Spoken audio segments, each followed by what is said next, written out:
देखिए यहाँ पे टाइम ज़्यादा था तो इनको चाहिए था कि टॉपिक वाइज टेस्ट करवा लेते तो थोड़ा टॉपिक स्ट्रांग हो जाता। उन्होंने अभी से प्री बोर्ड स्टार्ट कर दिए, तो अगर किसी का कोई कॉन्सेप्ट वीक है, कहीं पे कोई टॉपिक वीक है, तो वो स्ट्रांग नहीं कर सकता वो। तो उसके लिए हमने एक टेस्ट सीरीज़ बनाई है। हम लोग एक टेस्ट सीरीज़ स्टार्ट करेंगे, लेकिन वो 20 से ही स्टार्ट होगी, उससे पहले नहीं होगी। उसकी स्कीम अभी आपके पास थोड़े दिनों में पहुंच जाएगी, अगले वीक में हो सकता है, मोस्ट प्रोबेबली आ जाए। उसमें हमने टॉपिक वाइज टेस्ट डाले हुए हैं, मैथ्स के भी और बाकियों में भी। मतलब बाकियों में टॉपिक वाइज का मतलब ये है कि सिलेबस को 2 पार्ट में तोड़ देंगे, तो उससे ताकि आपकी तैयारी थोड़ी स्ट्रांग हो जाए। पूरे प्री बोर्ड आप पूरा सिलेबस का देंगे, तो अगर कहीं कोई वीकनेस किसी पर्टिकुलर चैप्टर में आ रही है, कुछ सर्टेन टॉपिक्स में आ रही है, वो दूर नहीं हो सकती। उसके लिए टॉपिक वाइज टेस्ट देना बहुत ज़रूरी है। तो यहाँ ग्रेविटी में ऑफलाइन होंगे, तो जो लोग आना चाहेंगे आएंगे, और अभी स्कीम आपके पास आ जाएगी। अब 20-21 तारीख से शुरू होंगे मोस्ट प्रोबेबली। इसलिए रखा जा रहा है क्योंकि कई बच्चों के प्री बोर्ड अभी चल रहे हैं, वो खत्म होने वाले हैं, वो भी खत्म हो जाएंगे। मैक्सिमम बच्चों के प्री बोर्ड तब तक खत्म हो चुके होंगे। देखो, हम सबको इंतजार नहीं कर सकते कि सबके प्री बोर्ड खत्म हो जाए, क्योंकि कुछ के तो 20 के बाद स्टार्ट ही हो रहे हैं, ठीक है। किसी का दूसरा प्री बोर्ड 20 के बाद स्टार्ट हो जाएगा। तो अब तो मतलब आपको यहाँ से टाइम कभी नहीं मिलेगा स्कूल से कि वो फाइनली सारे प्री बोर्ड खत्म कर दें और आपको फिर से पूरा टाइम मिल सके। अब नहीं मिलेगा जब तक कि आपके फाइनल एग्जाम नहीं हो जाएंगे। वो ऐसे ही लेते जाएंगे। कोई गाइडलाइन फॉलो नहीं कर रहा है। बोर्ड ने तो ये कहा था कि मार्च एंड में आप प्री बोर्ड स्टार्ट कीजिएगा। शायद ही कोई स्कूल फॉलो कर रहा हो। कुछ बच्चे हैं जिनका स्कूल 20 के बाद ले रहा है, बहुत कम बच्चे हैं जो अपनी कोचिंग के वहाँ से जो जिनके यहाँ 20 के बाद स्टार्ट हो रहे हैं। तो अब यही है कि आप लोग को उस प्री बोर्ड को हैंडल करते हुए इन सारे टेस्ट को देना चाहिए, ठीक है। मैथ्स में तो खासकर ऐसा बनाया जा रहा है कि संडे को मैथ्स के टेस्ट रखे जाएंगे, टॉपिक वाइज रखे जाएंगे। उस दिन आपको सर जो है मैथ्स वाले आपके वो टेस्ट भी लेंगे और बाकायदा फिर आपको जो टॉपिक्स आपके वीक हैं उनको पढ़ाएंगे भी उसी दिन। तो वो तो बिल्कुल मिस नहीं करना है आपको। और बाकी टेस्ट भी ऑल्टरनेटिवली होंगे, मतलब रोज नहीं होंगे। जैसे आपकी क्लासेस रहती थी 3 दिन वीक में, तो 3 दिन टेस्ट बाकी चलेंगे। अभी स्कीम पूरी आ जाएगी आपके सामने। तो हम अब सामने देख रहे हैं कि अब तो आपका फाइनली बोर्ड होना है। अब आप लोग खुद जानते हैं कि अगर बोर्ड हो गया तो इन प्री बोर्ड की वैल्यू 0 है ना। बताइए, अगर बोर्ड हो गया तो क्या प्री बोर्ड की कोई वैल्यू बचेगी? प्री बोर्ड की वैल्यू तभी तक है जब तक बोर्ड नहीं हो रहा है। अगर बोर्ड नहीं हुआ तो इसी के बेसिस पे असेसमेंट होगा, ऐसा हमें लगता है। और प्री बोर्ड की इंपॉर्टेंस तभी बढ़ भी जाती है। तो आप देखने से तो ऐसा लग रहा है कि बोर्ड होगा मोस्ट, ठीक है। बोर्ड का एग्जाम हो जाएगा जो हालात लग रहे हैं। तो बोर्ड का एग्जाम होगा तो इसका मतलब सिंपल है, प्री बोर्ड में आपको प्रैक्टिस की तरह इसको लेना चाहिए कि एक प्रैक्टिस, हम बहुत ज्यादा बर्डन नहीं लेना चाहिए कि इसमें नंबर खराब हो गए तो मैं क्या करूंगा, मैं क्या करूंगी, ठीक है। कोई दिक्कत नहीं है, ये प्रैक्टिस के लिए आपके लिए हो रहे हैं। देखिए आप कहाँ पे वीक है, कम से कम आपको इन प्री बोर्ड्स को देकर ये तो पता चलेगा, ठीक है। तो आप इसी पर्पस के साथ इसको दीजिए, इन पेपर्स को दीजिए। और श्रेया, तुम्हारे पेपर्स जो भी हो गए हैं तुम मुझे उस सबके PDF भेज देना, ठीक है। उन सबके PDF अच्छी क्वालिटी में मुझे भेज देना। हाँ, तो CBSE में अभी किसी के शुरू नहीं हुए हैं तो फिर ठीक है, अभी आप लोगों के होने देते हैं। तो ये हम अब इस पॉइंट को ध्यान में रखते हुए अपने यहाँ टेस्ट कराएंगे यहाँ पे ग्रेविटी में कि आपका बोर्ड अच्छा हो जाए, ठीक है। अब प्री बोर्ड अच्छा करना है तो प्री बोर्ड तो इतने सारे हो रहे हैं, ठीक है, उसमें तो हम किसी को टारगेट कर ही नहीं सकते हैं।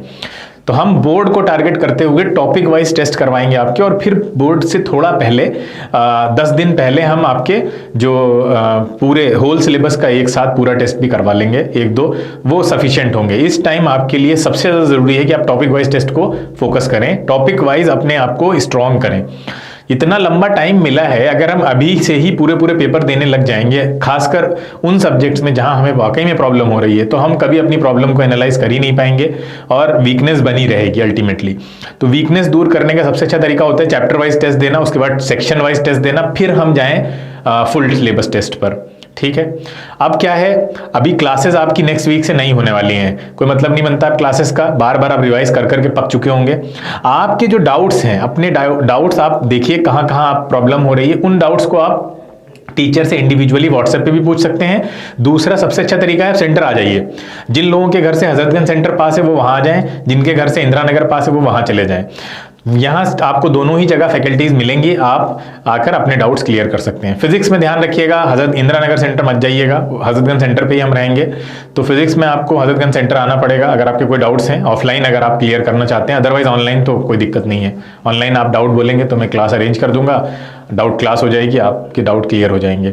बाकी सारे सब्जेक्ट के लिए आपको इंदिरा नगर पे भी फैकल्टी मिलेगी, हजरतगंज पे भी मिलेगी, ठीक है।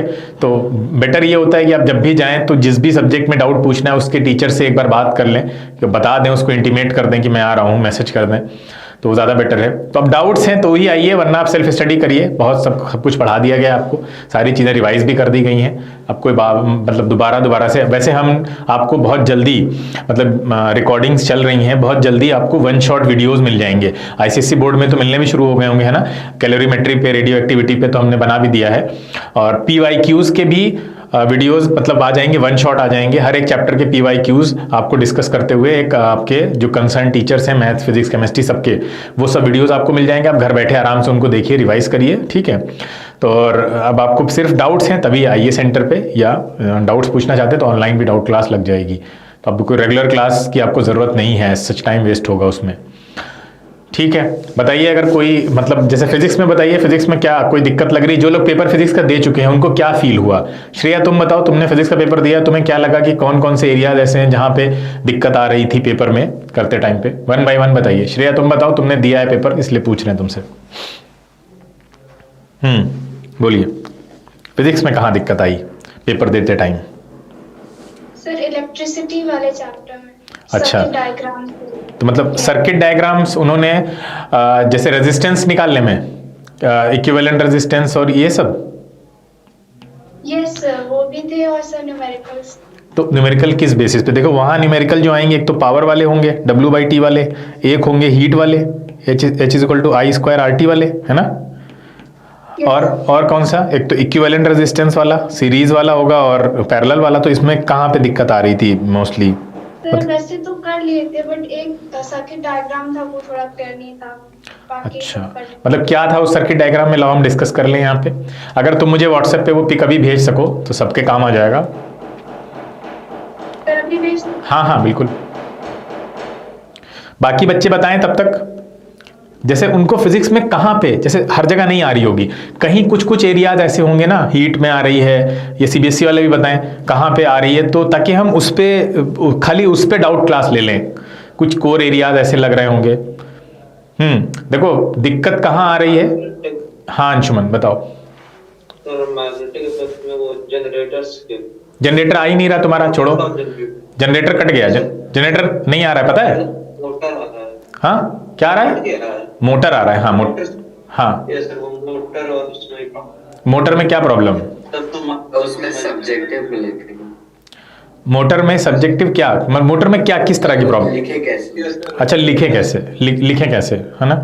अच्छा मोटर की वर्किंग समझ में आती है? मोटर काम कैसे करता है? समझ तो आ गया, पर लिख तो हम बताएं लिखने में जो प्रॉब्लम आ रही है वो इसीलिए क्योंकि अब तक लिखा नहीं है, सब ऐसे ही कर रहे थे।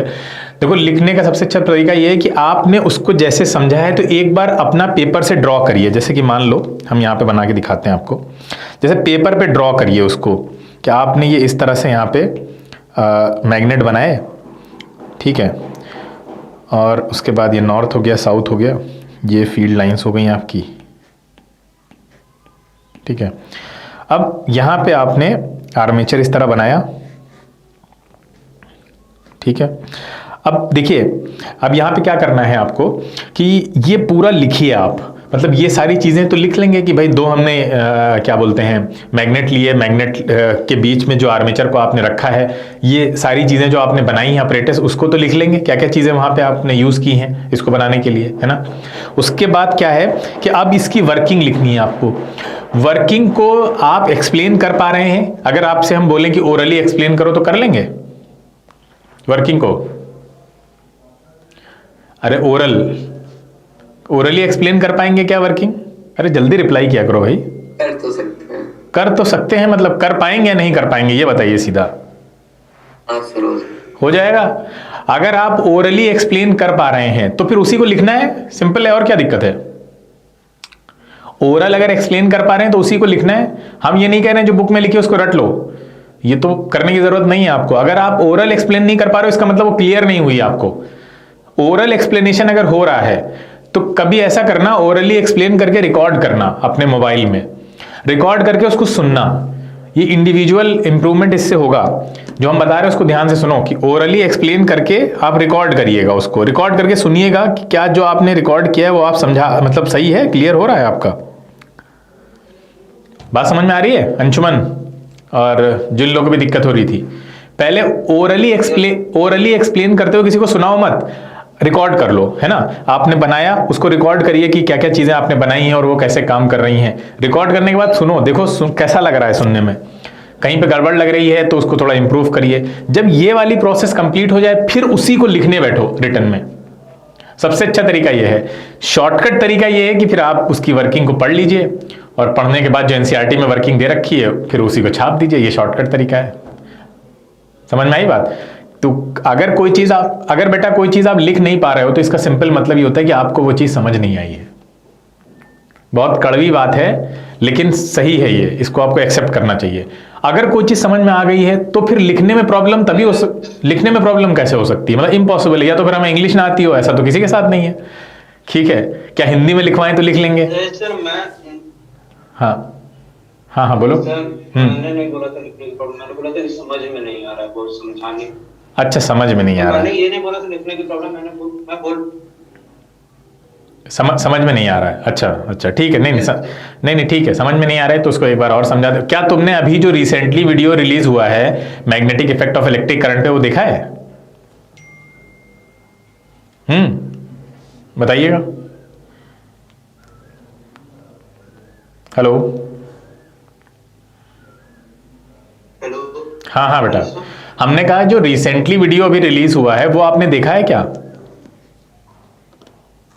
भाई जब जो मैंने उस टाइम पे पढ़ाया था जिस तरह से, वो वीडियो अभी रिलीज हुआ है।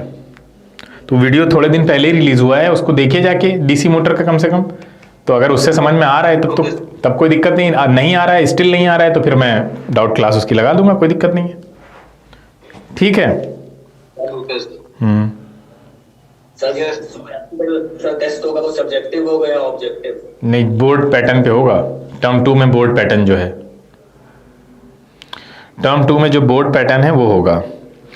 हाँ श्रेया, मिल गया है मुझे सब। ये रेडियो एक्टिविटी वाले क्वेश्चन में भी दिक्कत हुई थी क्या? पूरा पेपर ही भेज दिया तुमने तो। कौन सा मतलब पूछ रहे थे क्वेश्चन कौन सा था इसमें बताइए?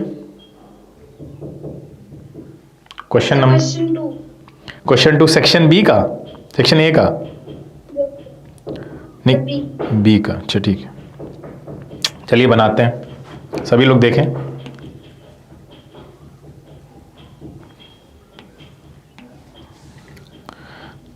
ये एक सर्किट है।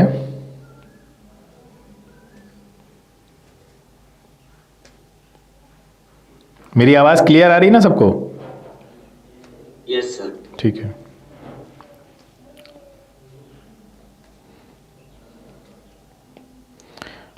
ये 20 ओम है और यहाँ पे एक बैटरी भी लगा रखी है इन्होंने, मतलब वोल्ट मीटर लगा रखा है।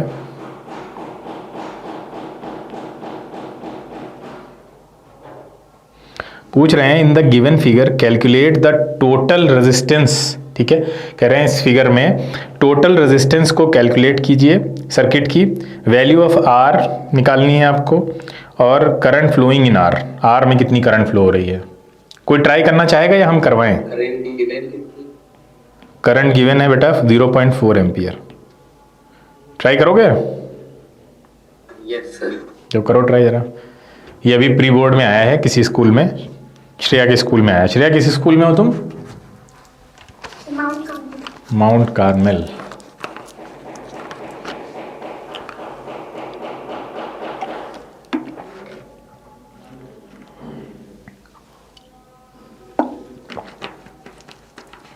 सभी लोग ट्राई करिए, फिर मैं कराता हूं इसको।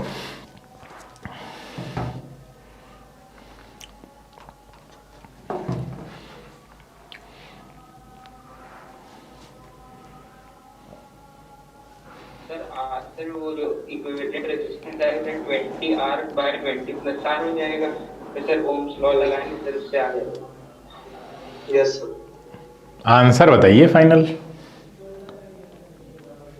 टोटल रेजिस्टेंस बताइए, आर की वैल्यू बताइए, आर में करंट कितनी फ्लो रही है बताइए। 3 क्वेश्चंस हैं।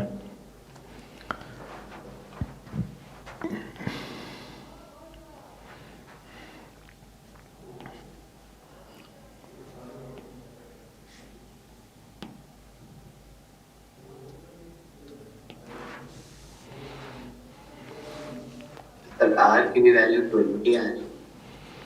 आर की वैल्यू 20 आ रही है। ओके,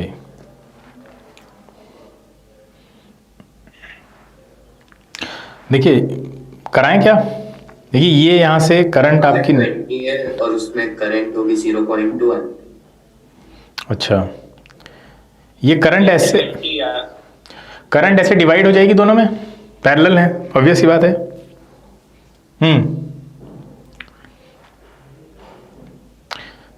अच्छा, इक्विवेलेंट रेजिस्टेंस निकालना तो बहुत आसान है, कोई बताएगा?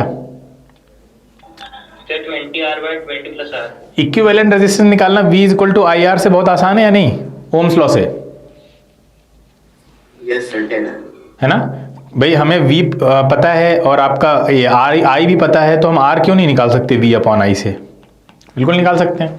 तो V अपॉन I अगर हम यहाँ पे लगाते हैं तो देखिए V कितना दे रखा है, 4 वोल्ट, और ये है 0.4, तो यहाँ से रेजिस्टेंस आ गई, इक्विवेलेंट रेजिस्टेंस आ गई आपकी 10। बोलो बेटा श्रेया, ये समझ में आया? ये लगाया था यहाँ तो लॉजिक, ये तो सिंपल था, है ना? Yes sir. एक सेकेंड, मैं अपने आप को थोड़ा छोटा कर लूँ।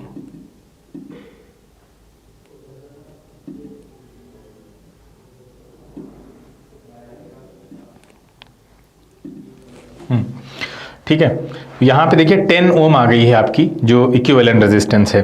अच्छा 10 ओम आ गई, पहला आंसर तो आ गया। फिर पूछ रहे हैं आपसे कि रेजिस्टेंस बताइए, तो अब तो रेजिस्टेंस निकालना बहुत आसान हो जाएगा। इक्विवेलेंट रेजिस्टेंस अगर 10 ओम है तो 1/10 इज इक्वल टू हो जाएगा 1/20 प्लस 1/R। तो बताइए यहाँ से R कितना आ रहा है? 1/10 माइनस 1/20, सॉल्व करना है खाली अब तो R कितना आ जाएगा यहाँ से? 1/R इज इक्वल टू हो जाएगा 20, 1/20, 20 आ रहा है, यस R 20 आ गया। अच्छा R में कितनी करंट फ्लो हो रही है, वोल्टेज सेम रहेगा तो current V equal to I R से निकाल दीजिए आप। ठीक है, तो I इज इक्वल टू आपका V अपॉन R यानी 4/20, तो ये कितना आ रहा है 1/5 यानी 0.2, सही है? यस 0.2 बोलो बेटा समझ में आया? 0.2 एम्पियर, ठीक है, करंट निकाली हमने। 0.2। बोलो बेटा श्रेया, समझ में आया कैसे करना था? Yes sir. तो इसमें क्या दिक्कत आई, मतलब ये क्वेश्चन तो बड़ा स्ट्रेट फॉरवर्ड क्वेश्चन था, कोई बहुत ज़्यादा कॉम्प्लेक्स तो नहीं था, फिर भी नहीं लगा रीज़न। चलिए अच्छा, और कोई क्वेश्चन बताइए इस पेपर का, और डिस्कस कर लेते हैं। कोई और क्वेश्चन पूछना हो बेटा बताइए। सुपर कंडक्टर भी पूछ लिए उन्होंने, ये क्वेश्चन आया हुआ है, सुपर कंडक्टर्स क्या हैं। अच्छा ये देखिए इलेक्ट्रिसिटी वाला एक क्वेश्चन और है, बी वाला, देखिए आप लोगों को दिख रहा है क्या? मैं बड़ा कर रहा हूँ थोड़ा, देखिए दिखा? Calculate the current drawn by an appliance rated 110 watt 220 volt when connected across 220 volt supply. इसको तो ओरल बता सकते होंगे कितना आएगी करंट। पावर के 3 फॉर्मूले हैं बेटा, तीनों फॉर्मूले बाय हार्ट रट लीजिए आप। कौन कौन से हैं? P is equal to V² upon R, और कौन सा है? I² R, तीसरा कौन सा है? तीसरा ये बताओ भाई, तीसरा फॉर्मूला। VI। हाँ VI, बिल्कुल। बस पावर, सारे क्वेश्चन पावर के इससे हो जाएंगे। ये इसमें कौन सा लगेगा? Third VI। तो लगाइए कितना आंसर आ रहा है? 1/2 110 वोल्ट हो गया, 220 वोल्ट हो गया इंटू I। ने इसमें और क्या क्वेश्चन दिया? Name a substance whose resistance decreases with the increase in temperature. Semiconductor, हाँ हाँ सेमीकंडक्टर। कर लिया था ये श्रेया तुमने, ये क्वेश्चन दोनों तीनों? बोलो। ये अटेम्प्ट नहीं किया था। अच्छा ये सेक्शन छोड़ दिया था, और भी दिए, काफी पूछा है इलेक्ट्रिसिटी से। सुपर कंडक्टर क्या है? सुपर कंडक्टर क्या है कोई बताएगा? हमने पढ़ाया है जब पढ़ा रहे थे इलेक्ट्रिसिटी, तुम लोग को इतना डिटेल में इलेक्ट्रिसिटी पढ़ाई है, उसमें सुपर कंडक्टर भी आए थे। सुपर कंडक्टर्स होते हैं जो जो लीस्ट, हाँ लीस्ट क्या, बल्कि बिल्कुल मतलब लीस्ट ही लिखो, कर लीस्ट रेजिस्टेंस शो करते हैं या जीरो रेजिस्टेंस कह सकते हैं, ऐसे कंडक्टर्स जो जीरो रेजिस्टेंस शो करते हैं। अच्छा, इनके लिए टेम्परेचर बहुत कम करना पड़ेगा, है ना, लॉजिकल। और ऐसे कंडक्टर्स आपको कहाँ मिलेंगे जब टेम्परेचर बहुत बहुत बहुत बहुत कम हो, इसीलिए प्रैक्टिकली पॉसिबल नहीं होते हैं, मतलब बहुत कम टेम्परेचर पे। सीबीएसई में क्वेश्चन ये नहीं पूछा जाएगा क्योंकि उन्होंने सुपर कंडक्टर के बारे में कोई बात नहीं कर रखी है। आईसीएसई में इसलिए पूछा है क्योंकि उन्होंने कुछ एग्जांपल्स भी दे रखे हैं अपनी बुक में, सेलिना में। चलिए क्वेश्चन नंबर 4 तो देखिए क्या बोल रहा है। The relationship between potential difference and current in a conductor is stated in the form of a law. तो कितना आसान क्वेश्चन था, ये तो किसी ने नहीं छोड़ा होगा, है ना। क्या है, ओम्स लॉ है। Yes. फिर पूछ रहा है what does the slope V I graph for a conductor represent. V I graph conductor के लिए क्या रिप्रेजेंट करता है, बहुत आसान है, हाँ रेजिस्टेंस बिल्कुल। Name the material used for making connecting wires. Copper, copper, कोई कंडक्टर। हाँ मतलब मटेरियल, कंडक्टिंग मटेरियल कोई भी यूज करेंगे आप, ठीक है। Two resistors 4 ohm 6 ohm are connected in parallel to a cell, draw 0.5 ampere current from the cell.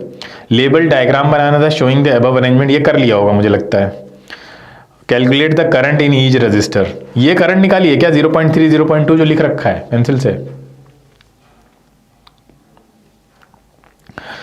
ये No, sir, so वो रफ वर्क दूसरे क्वेश्चन। ये वाला करो जरा तुम लोग, ये क्वेश्चन करो, ये वाला सेकंड पार्ट वाला।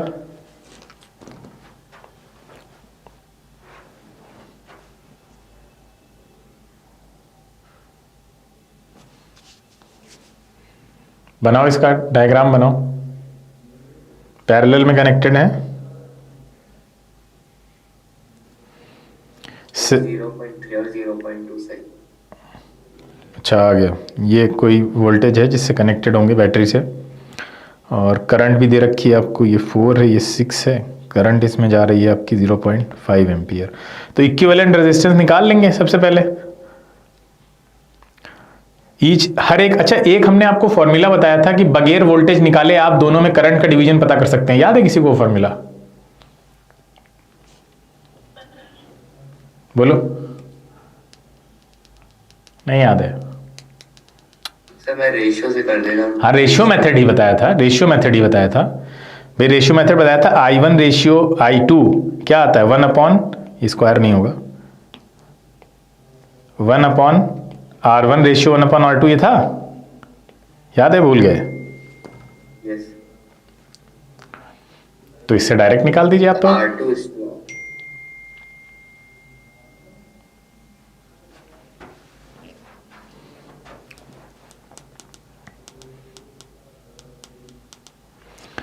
तो इसमें वैल्यू रख दीजिए भाई, I1 I2 R1 R2 कितना दिया हुआ है आपको। 4 ये मेथड पे क्वेश्चन भी आया था नीट में, हमने कराया भी था आप लोगों को।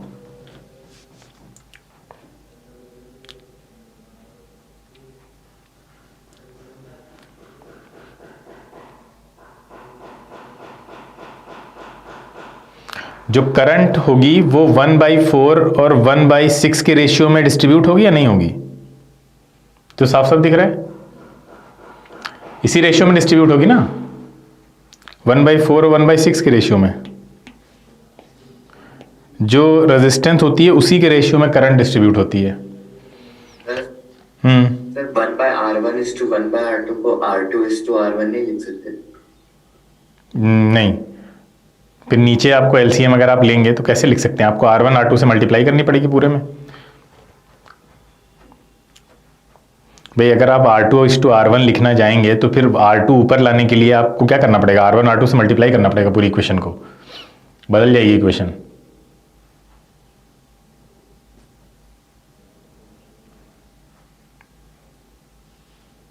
हाँ लिख सकते हैं, वैसे देखा जाए तो लॉजिकली लिख सकते हैं, सही कह रहे हो।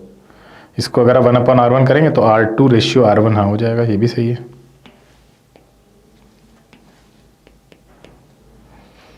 तो I1 I2 जो होंगे आपके, वो I1 अपॉन I2 क्या आएंगे? देखो डायरेक्ट करने का तरीका, यहाँ से R2 ऊपर जाएगा तो 3/2। अब आप सबको पता है 3 + 2 का कितना दे रखा है आपको? अगर इसको 3x 2x मान लें हम, 3x 2x मान लें तो 5x की वैल्यू दे रखी है 0.5, है ना? तो x कितना आ जाएगा? 0.1। बोलो तो यार 5x की वैल्यू दे रखी है ना हमको 0.5 एम्पियर, तो x 0.1 आ गया, तो अब x की वैल्यू डालो यहाँ पे, क्वेश्चन खत्म हो गया। 3x कितना आ जाएगा? 0.3, और 2x कितना आ जाएगा? 0.2। लो अब आप लॉन्ग फॉर्मूले से करिए, यही तो लिखा था बेटा तुमने, सही तो लिखा था, 0.2 और 0.3 यही तो आ रहा है एम्पियर में, भूल गई तुम इतनी जल्दी, यही तो आ रहा है। देखो करंट की वैल्यू लॉन्ग मेथड से जाओगे तो यही आएगी, जब आप इक्विवेलेंट रेजिस्टेंस निकालेंगे और उसके बाद फिर वोल्टेज निकालेंगे, और फिर वोल्टेज निकालने के बाद फिर अलग अलग दोनों का निकालें। ये तरीका समझ में आया किसी को? जो तरीका लगाया, वैसे ये तरीका मत करना, वो मतलब रिटर्न में वो काट दें, हो सकता है वो 11th 12th में तो ये बहुत काम आएगा, लेकिन यहाँ हो सकता है वो काट दें तुम्हारे टीचर, पता नहीं, मैक्सिमम स्कूल्स में टीचर 11th 12th में नहीं पढ़ाते 9th 10th वाले, तो जो 9th 10th वाले 11th 12th नहीं पढ़ा रहे होंगे वो तो गुस्सा हो जाएंगे बहुत। मत करिए आप, तो ये वैसे ही करिएगा आप जो ट्रेडिशनल मेथड है, ये मल्टीपल चॉइस में बहुत काम करता है मेथड। इससे हमने नीट में एक क्वेश्चन आया था जो सॉल्व किया था, वीडियो देखिए जाके, लास्ट क्वेश्चन था, आपको याद हो अगर, वो बहुत मतलब टेढ़ा मेढ़ा क्वेश्चन था, और हम लोगों ने कैलकुलेशन से बचने के लिए मेथड लगाया था, बहुत आसानी से हो गया था। अच्छा देखिए मैग्नेटिज्म का एक क्वेश्चन दिया हुआ है, इसको देखिए ध्यान से, नीचे थर्ड वाला है। What kind of energy change takes place when a magnet is move towards a coil? ये हमने आपको बताया था, याद होगा, having a galvanometer between its ends. कौन सी energy? Chemical to electrical, mechanical. हाँ मैकेनिकल, ठीक है। अच्छा ये कौन सा लॉ था, याद है आपको? किस लॉ के अंडर पढ़ाया था ये हमने? लेंज लॉ, शाबाश। लेंज लॉ में हमने आपको पूरा बताया था बना के, ठीक है, 3D फिगर वो बना हुआ था उसका, पत्थर वाला एग्जांपल भी दिया था, अगर याद हो, नहीं तो वीडियो देखिए दोबारा जाके। हमने बताया था law of Faraday's law, Lenz law में डिफरेंस क्या था? फैराडेज लॉ था क्या? फैराडेज लॉ क्या था पहले ये बताइए। आपने जो लेंज लॉ बताया था सर, वो स्कूल में कह रहे हैं वो फैराडेज लॉ। नहीं तो लेंज लॉ इस पे बेसिस है ना कि वो अपने, जो फैराडे ने ये कहाँ बताया था कि वो अपने कॉज का अपोज करता है। लेंज लॉ ये बताता है कि वो जिसकी वजह से प्रोड्यूस होता है वो अपने कॉज का अपोज करता है। पता है ना पूरा? नहीं पता है? यस सर पता है। अपने कॉज को अपोज करता है, यानी मतलब यहाँ पे सेम पोल डेवलप हो जाएगा, वो वाला पूरा देखिए जाके, वीडियो में बताया था हमने आपको कि यहाँ पे अगर कोई कॉइल रखी हुई है, ठीक है, यहाँ पे मान लीजिए, और आप इधर से मैग्नेट को लेकर आ रहे हो, तो मैग्नेट का ये एंड अगर नॉर्थ पोल है तो यहाँ से सोलेनॉइड में भी ये कैसा बन जाएगा? नॉर्थ पोल बन जाएगा, है ना? तभी तो अपोज कर रहा है। तो इसी से लेंज लॉ ये कहता है कि वो जिसकी वजह से प्रोड्यूस हो रहा है उसको अपोज कर रहा है। तो ये फैराडे ने कहां बोला है? कहीं लिखा है? तो स्कूल में गलत पढ़ा रहे ना। नहीं तो हम पूछ तो रहे हैं, स्कूल में ये पूछिए कि ये फैराडे ने कहां बोला है, कहां लिखा है कि ये फैराडे ने बोला है ये वाली चीज? लेंज ने बोली तो इसलिए लेंज लॉ बोलते हैं इसको। हमने फैराडेज ने क्या क्या बताया था ये भी तो बताया था उस वीडियो में, फैराडे ने क्या क्या लॉ दिया था वहां पे। वीडियो को दोबारा देखिए जाके, इलेक्ट्रोमैग्नेटिक इंडक्शन पे आखिरी वीडियो जिसमें जनरेटर भी समझाया है, उससे जस्ट पहले last video, 4th video I think, 4th वाला जो अपलोड हुए हैं अभी रिसेंटली, उसमें जाके देखिए, शुरू में ही मिल जाएगा आपको। तो उसमें फैराडे ने क्या क्या बताया ये भी बताया हमने। हाँ फैराडे ने बताया था मैग्नेटिक फ्लक्स के चेंज होने की वजह से करंट डेवलप होगी, याद है? नहीं याद है भाई? फैराडे ने ये बताया था कि जब नंबर ऑफ लाइंस जो पास कर रही होंगी वो जब चेंज हो रही होंगी तभी तो मैग्नेटिक फ्लक्स चेंज होगा। मैग्नेटिक फ्लक्स चेंज होगा, इसका मतलब है कि इसके अंदर क्या इंड्यूस हो जाएगा? वोल्टेज, जो कि करंट को प्रोड्यूस करेगा। क्लियर है ये बात? तो ये बात फैराडे ने बताई थी। अब लेंज लॉ अलग है। लेंज लॉ ये कह रहा है कि ये जो आपका मैग्नेट है, इस मैग्नेट के मूवमेंट की वजह से इस कॉइल में करंट प्रोड्यूस हो रही है। ये बात फैराडे ने भी बताई। तो ये लेंज ने ये बताया था कि ये अपने ही कॉज को अपोज करता है, यानी ये इस सोलेनॉइड में जो करंट प्रोड्यूस हो रही है वो इस मैग्नेट की वजह से हो रही है। तो ये अपोज करने का मतलब ये है कि ये इसी से प्रोड्यूस हो रहा है, इसी मैग्नेट के मूवमेंट की वजह से। स्टिल ये इससे दूर जाना चाहता है, इसीलिए इसने यहाँ पे नॉर्थ पोल डेवलप कर लिया है। ये लेंस ने बताया था। अच्छा, हमने इसके अंदर और डेप्थ में जाकर ये भी सीखा था कि आखिर ये नॉर्थ पोल यहां क्यों आ रहा है। कोई बताएगा कैसे? वो तो स्टेटमेंट है लेंस लॉ का कि यहां नॉर्थ पोल आएगा, लेकिन इसको हमने जस्टिफाई किया था एक लॉ से। किस लॉ से? सब कुछ नहीं याद है यार तुम लोग को। हमने यहां पे law of conservation of energy लागू करवाया था। बोलो, law of conservation of energy लागू करवाया था, याद है? और उस law of conservation of energy से ये प्रूव हुआ था कि अच्छा यहां पे नॉर्थ पोल क्यों आता है। भाई लेंस ने तो स्टेटमेंट दे दिया कि भाई साहब ये अपने ही कॉज को अपोज करते हैं और ये उसका सबूत ये है कि यहां पे नॉर्थ पोल डेवलप कर लेते हैं। तो हम इस स्टेटमेंट की डेप्थ में गए थे कि भाई इसका ये क्यों कर लेते हैं ऐसा, भाई रीजन क्या है। रीजन में फिर हमने जाके देखा, अच्छा law of conservation of energy लागू हो रहा है। वो क्या था? वो ये था कि अगर ये 20 जूल की एनर्जी इसके काम करने में लग रही है ना, अगर मान लो इसमें 20 जूल की एनर्जी लग रही है, तो ये जो बल्ब यहां पे जल रहा है उस बल्ब के जलने में वो एनर्जी कहां से आई बल्ब के पास। तो फिर हमने ये देखा कि वो बल्ब एनर्जी कहां से लेकर आया, एनर्जी यहीं से मिली होगी। जब ये मूव कर रहा है तो मैग्नेटिक फ्लक्स चेंज हो रहा है, उस मैग्नेटिक फ्लक्स के चेंज होने की वजह से वहां वोल्टेज डेवलप हो रहा है और उस वोल्टेज की वजह से उसमें करंट आ रही है और उस करंट से वो बल्ब जल रहा है। इस सब में जो एनर्जी बल्ब आपको दे रहा है, जो भी बल्ब जल रहा है वहां पे, वो एनर्जी बल्ब के पास कहां से आई? तो हमने देखा कि वो एनर्जी इनके पास से ही ली होगी उसने, बाहर से कहां से ले लेगा वो। ये पूरे एक सिस्टम की तरह वर्क कर रहा है ये दोनों, एक ही परमानेंट मैग्नेट और सोलेनॉइड। तो ये 20 जूल में से ही उसने कुछ ना कुछ एनर्जी ली होगी। तो इसका मतलब अगर उसने 20 जूल में से ही एनर्जी ली है तो ये बात तभी प्रूव हो सकती है जब इनके पास एनर्जी कम पड़ जाए 20 से। बोलो, 20 से कम हो जाए ना इनके पास एनर्जी। तो इनके पास एनर्जी कम होने का सबूत ये होगा कि इनका मूवमेंट स्लो हो जाना चाहिए। बोलो बेटा, इनका मूवमेंट स्लो हो जाना चाहिए और इनका मूवमेंट स्लो हो जाता है।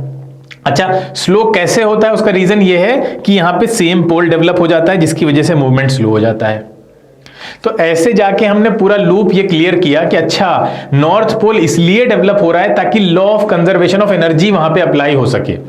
नॉर्थ पोल दोनों जगह सेम पोल डेवलप हो जाएगा तो उसका मूवमेंट स्लो हो जाएगा क्योंकि वो रेजिस्ट करेगा ना उसको आने में। क्लियर है? तो रेजिस्ट करने लग रहा है तो वो law of conservation of energy लागू हो रहा है वहां पे, क्योंकि अब ये एनर्जी शेयर हो रही है किसके साथ? उस सोलेनॉइड के अंदर करंट डेवलप हो गई है तो वो एनर्जी उसके पास भी जा रही है उसमें से।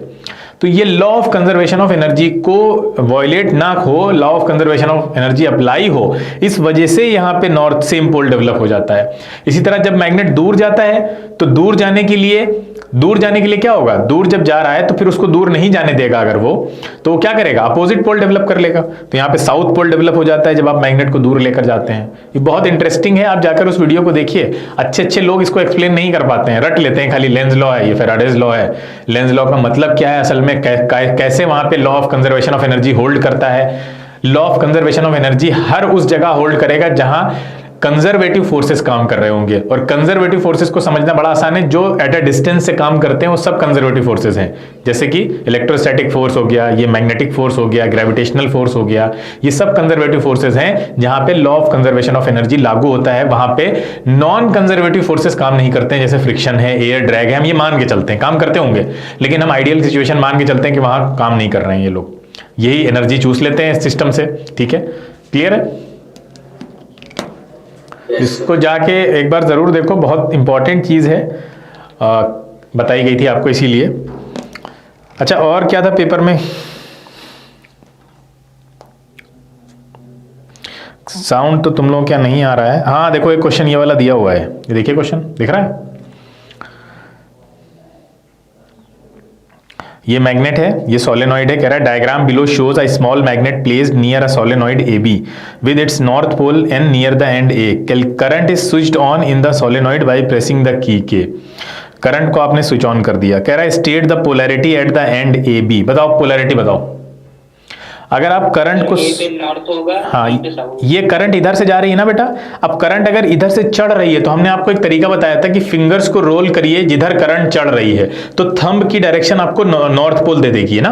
अब करंट इधर से चढ़ रही है, देखो ये इस तरह से समझिए, ये मार्कर हम समझ रहे हैं, ये है आपका बीच में सॉफ्ट आयरन है और इधर से करंट चढ़ रही है इसके ऊपर, जैसे यहाँ पे आपने वाउंड किया हुआ है वायर को, तो ऐसे पकड़ेंगे इसको, ऐसे जिधर से करंट चढ़ रही है उधर से ऐसे पकड़ेंगे। अब बताइए थंब की डायरेक्शन इधर है ना, लेफ्ट में ए की तरफ, तो ए की तरफ है तो ए पे कौन सा पोल आ जाएगा? नॉर्थ, क्योंकि थंब की डायरेक्शन नॉर्थ पोल बताती है। बहुत आसान था, ये वाला तरीका लगाते हैं आप। अच्छा, दूसरा तरीका कौन सा है पता करने का? देखिए करंट इसमें देखिए कैसे जा रही है, क्लॉकवाइज जा रही है एंटी क्लॉकवाइज, ऐसे देखो ध्यान से, क्लॉक एंटी क्लॉकवाइज से पता कर सकते हो। अरे करंट कैसे जा रही है इसमें, ऐसे सामने से देखो, एंटी क्लॉकवाइज जा रही है ना, देखो ऐसे ऐसे। तो एंटी क्लॉकवाइज जब करंट जा रही होती है, देखो ये है एंटी क्लॉकवाइज, ऐसे बनता है एंटी क्लॉकवाइज। तो एंटी क्लॉकवाइज में देखिए एन बन रहा है, नहीं बन रहा है, देखिए एंटी क्लॉकवाइज में आपको एन बनता हुआ दिखेगा, कैसे ही बना लीजिए, एंटी क्लॉकवाइज में एन बनता हुआ दिखेगा, या एन और एस बना लीजिए। बहुत तरीके हैं पता करने के, इनका एरो लगाइए इनके एंड्स पे, ये लगाया एरो आपने। अब देख के बताइए किधर क्लॉकवाइज है, किसमें एंटी क्लॉकवाइज लग रहा है आपको, किसमें एंटी क्लॉकवाइज है? एन में एंटी क्लॉकवाइज दिख रहा है, हाँ ये देखिए, और एस में क्लॉकवाइज। ऐसे याद रखिए, लेटर बनाइए और एरो बना दीजिए एंड्स पे। तो अब दिख रहा है आपको करंट अगर एंटी क्लॉकवाइज है तो वो एंड नॉर्थ पोल होगा। दूसरा क्वेश्चन कह रहा था will the magnet be attracted और रिपेल्ड, बताइए मैग्नेट, अब तो बहुत आसान हो गया, रिपेल्ड होगा, आप सब दिख रहा है, रीजन देना था। 4 मार्क का क्वेश्चन था श्रेया बेटा, ये कर लिया था तुमने? Yes, sir. बहुत आसान था, ये निकाल लिया था। नॉर्थ वाला कैसे निकाला था तुमने, ये वाला फिंगर से निकाला था या वो एंटी क्लॉकवाइज से निकाला था मेथड से? फिर एंटी क्लॉकवाइज। ठीक है। ये देखो एक और क्वेश्चन है, which particles are responsible for current in conductor? अरे तो बहुत आसान है, कौन पार्टिकल रिस्पॉन्सिबल है? फ्री इलेक्ट्रॉन्स, फ्री इलेक्ट्रॉन्स, ठीक है। Correct. To which wire of a cable in a power circuit should the metal case of geyser be connected? अब याद करो, वैसे सीबीएसई में ये कटवा दिया गया है, पता है, सीबीएसई में हाउस होल्ड वायरिंग कटवा दिया है पूरा, इस बार नहीं पूछ रहे हैं, लेकिन पता होना चाहिए, पढ़ा है आपको। तो किस केबल से कनेक्ट होगा, which wire of a cable, metal case किससे कनेक्टेड होगा? अरे अर्थिंग से ना बेटा, क्या लिखा था? Earth wire. हाँ अर्थ वायर से। सी में बोल रहा है to which wire should the fuse be connected? Fuse, live wire. Live wire, बिल्कुल सही। चलो फिजिक्स में अच्छे नंबर आएंगे लग रहा तुम्हारे। कब हुआ था फिजिक्स का, कितना टाइम पहले हुआ था? सर शुरू में ही हुआ था। अच्छा,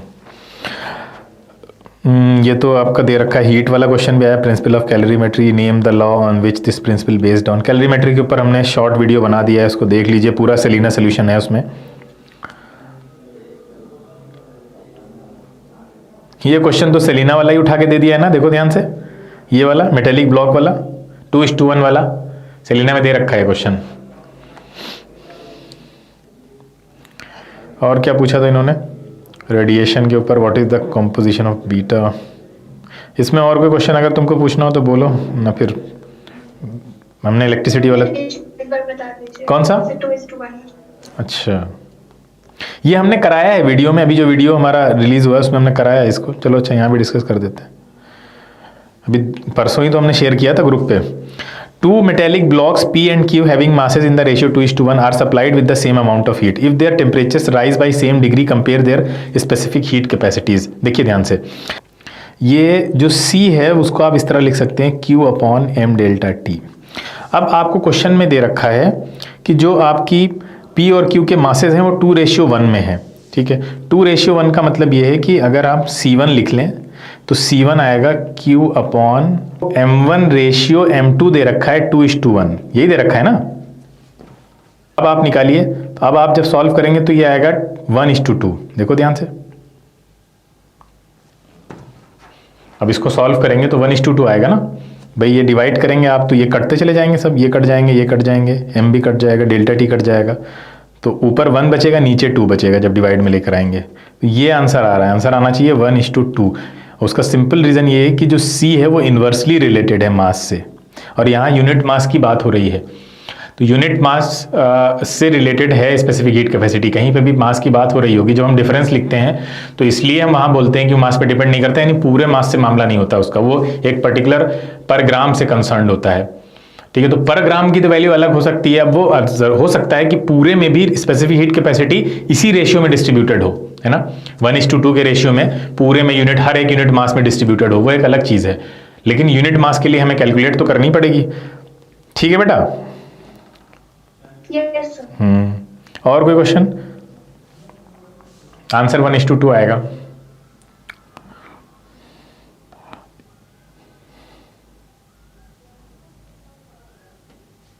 साउंड चैप्टर से कोई दिक्कत तो नहीं हुई थी इसमें जो क्वेश्चन आए थे?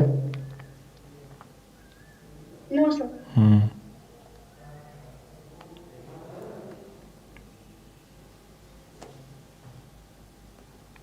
चलिए फिर एंड करते हैं। ये हो गया था रेडियो एक्टिविटी वाले, ये वाला जैसे कि ये दिया हुआ है। पर अटेम्प्ट नहीं किया था। अरे अब कम से कम पेपर तुम्हारे पास है तो सेकेंड टर्म स्टार्ट होने से पहले पहले तो अटेम्प्ट कर लेना।